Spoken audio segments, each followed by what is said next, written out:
Açmayken burada da etmeli. Bir de kim garan açmalı. Näme olar? Her kim öz yol bilen bolmaly aşa.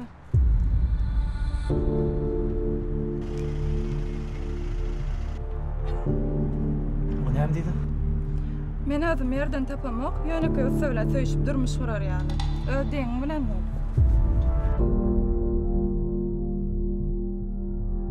Ayol. Ýok tanışymyza sen beýle däldiňmi? Kimin kimdigini billim. Sen maňa münasip däl, aýyplaşma.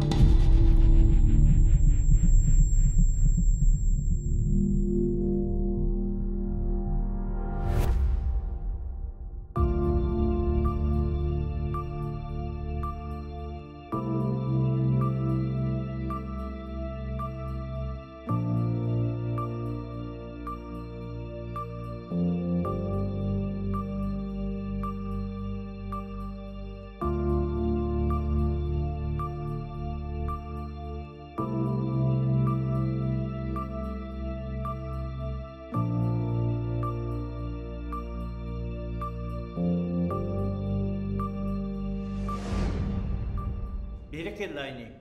Kemi yok. Senin her bir kadının köpüğün halaldır. Bereketli.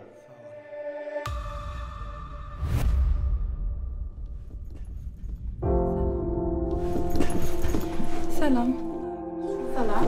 Başlarsan men Aygül. Şuň siz bilen iş boýunça jaňlaşypdym men. Nerede kuracağız? Allah başlarsanız siz sonra Aygül diýen bir. Düşünün. Girer başlasın.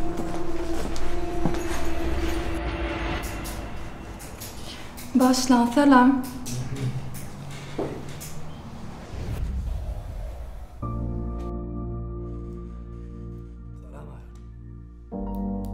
Salam ayol.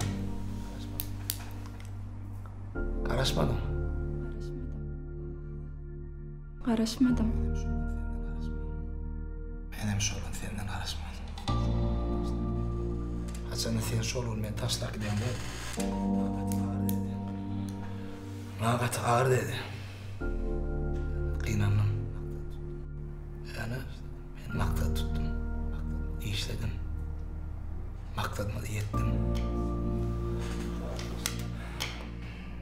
Şol taşlanan bunun ben bardağa da düşündüm.